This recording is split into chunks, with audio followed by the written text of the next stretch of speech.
So yun, good afternoon mga subscribers ngayon. Papunta tayo ngayon ng sakahan. Kasi kukuha tayo ng saging. So, papakita ko sa inyo yung ngayon. Papakita ko sa inyo yung sakahan nilang biyanan ko. So kanina nag-ano kami. Nagmotor kami ng misis ko. Tapos, yun, grabe yung dinanas namin kanina. Masyadong mabagsak yung daan kanina. Hindi ko na napakita kay Daddy John. Sana natin yung daan kanina, yung dinaanan namin para masakyan yung sobrang hirap ng aming dinanas kanina ng misis ko. Kasi grabe, kita mo naman yung motor namin, grabe yung bagsak, grabe yung putik. Masyado yung putik kanina kasi kaya yung misis ko hindi ko na isasama. So hindi tayo naka-stand ngayon kasi sinauli ko na yung stand kasi hindi sa akin yung stand yun. Pero siguro sana kung may panalangin na darating sa atin is makabili ako ng sarili. Sana makabili ako ng sarili kong stand para hindi na ako manghihiram. So ngayon magtatsagaan ko muna tong hawakan yung hindi ko na sinama yung aking cameraman kasi napagod siya sa kanina biyahe kasi yun nga, grabe yung daan namin kanina, sobrang hirap. Sumakit yung puso niya kaya hindi ko sasama. So yun, abangan nyo lang po yung pagpunta natin sa sakahan. So kasi isa-share ko sa inyo yung, kasi kukuha tayo ng saging yung tinanim ng bayaw ko kay Longlong. So abangan nyo po ako mamaya kasi ipapakita ko yung, at saka yung aming yung next na titirahan namin ng misis ko kasi may bahay kubo doon na titirahan namin. Tapos siguro makiusap ako sa biyanan ko na magtanim ako ng lupain nila ng sakahan nila kasi malawak yung lupain nila.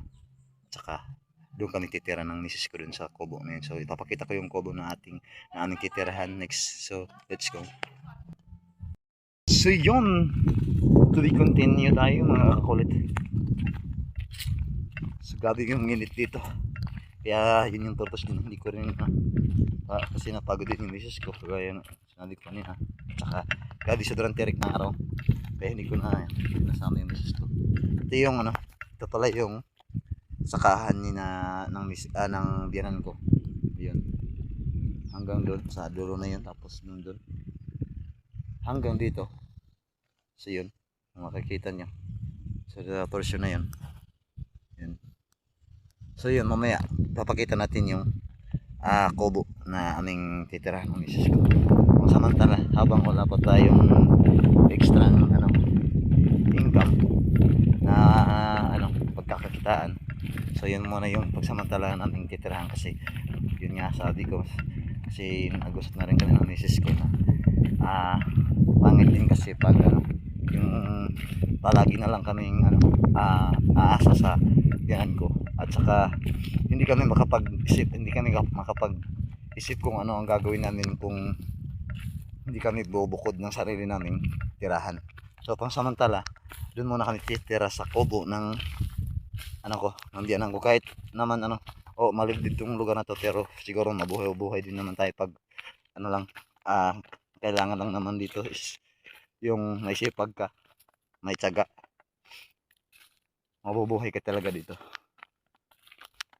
So ngayon is ang ating muna ngayon, kukunin muna natin yung saging na pinakuha ng bayaw ko sa akin kasi dadalhin niya na sana yun, kaso wala siyang dalang sako. Tapos isa pa is sabi ko magbablog kami dito sa sakahan, so tinasoyo na rin niya sa akin na kami nang magdadala ng saging para hindi na siya makapunta dito mamaya.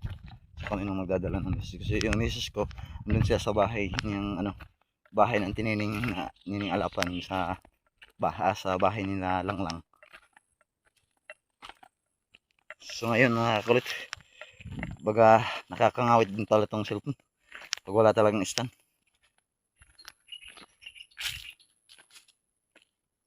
So yun, i-update ko lang kayo mamaya.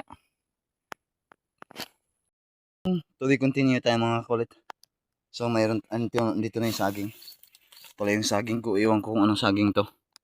Yun, yun na rin na rin.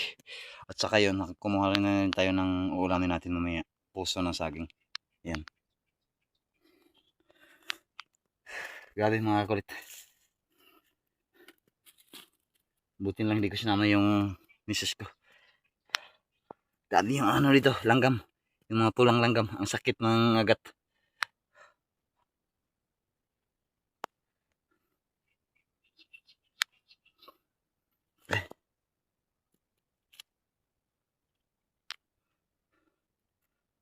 Maraming saging nitong bayaw ko dito.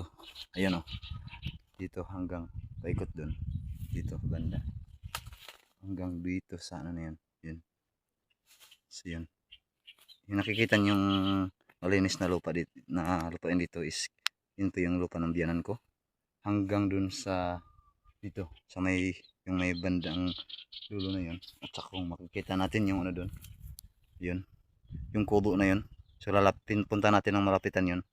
Papakita ko sa inyo yun. Yung titirahan na ninyo. So kunting ayos lang yun. Okay na. Para at least paano may matitirahan tayong sarili nating tirahan. Hindi ako makapag-focus ng vlog kasi grabe. Ang kati ng yun. Napakakati ng langgam na ano. Pula.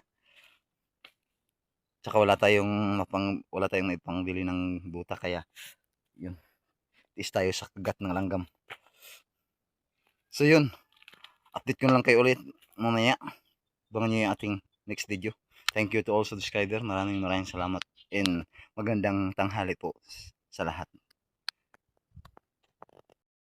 Ay, yun mga kakulit. Ayan na. Biyaheng-biyahe tayo.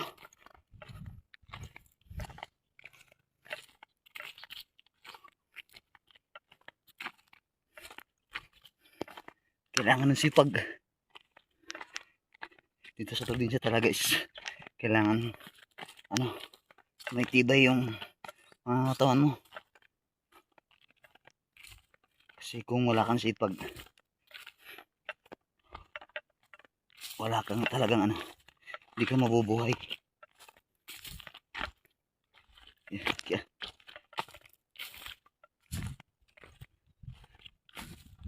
Yan.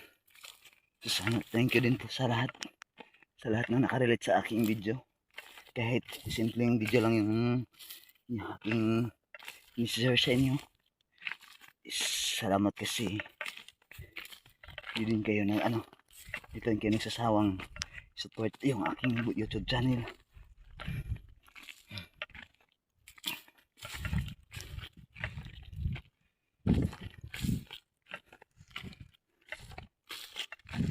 Ayun, malapit na. Kaya nakakulit yung ano natin. Nakakahawak tayo ng camera natin kasi wala yung ating cameraman. Hindi ko sinama yung misis ko kasi sobrang tirik ng araw. At saka wala kaming buta. Naawa na ako sa misis ko kasi puro nagalis yung kanyang mga binti sa kagat ng mga langgam. At ano nang higad.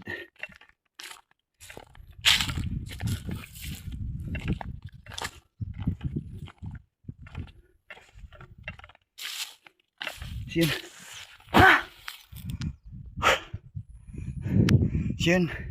Puntahan muna natin yung kubo na sinasabi ko sa inyo na pagsamantalang titirahan namin sa susunod ng misis ko. So, tara, thank you. Nandito na tayo mga kakulit. To be continue. So, yun po mga kakulit. Ito na po yung bahay na sinasabi ko sa inyo. Yun. Ayun. Ito yung pagsamantala nating titiran sa susunod na araw. So, yun. Hanggang dito yan. So, medyo sira na yung dito sa labas. Pero yung ano ito, pwede pa. Kunting ayos lang to. At saka medyo ano na rin to. Pero okay na kasi kahit pa paano is ano, meron tayong matitirahan. Kahit pa paano. So yun. Kunting ayos lang nito. Siguro kahit ano lang, lagyan lang natin ng ano, kahit yung trapa lang yung ating ilalagay muna sa gawin nating bubong para hindi tayo ulanan. Kasi ganit dito kasi yung plano ko na ano, itong dito banda sa portion na to, yung makikita nyo dito, inausap ko yung ano ko, yung diyanan ko na ako yung mag-aalaga, ako yung magme-maintain, baga sila lang yung mag-sponsor sa akin, ako yung mag-aalaga pag may tanim na. Kaya kinausap ko rin yung misis ko na dito ko nititira sa kubo na ito, kahit maliit, at least makaano tayo, makapag-umpisa tayo ng ano natin, buhay. So yun, okay na lang yung loob niya. So wait lang, balik rin natin yung camera natin. Yun yung loob, yun tayo umakyat kasi walang hagdan. Ano pa to, yun, yun yung loob. Sakto lang din naman sa ano ni Ria na makaano kami, na matulugan. Yun.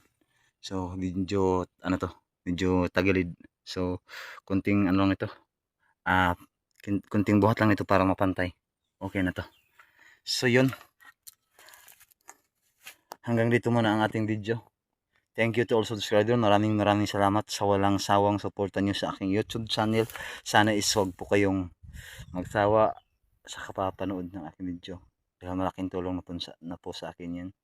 Para po sa mabilis na aking pag monetize. Dahil yun po, malaking tulong po yun sa aking pamilya. Yun. So, thank you to all subscribers. God bless you all. And mahal na mahal ko kayong lahat. Thank you. And bye.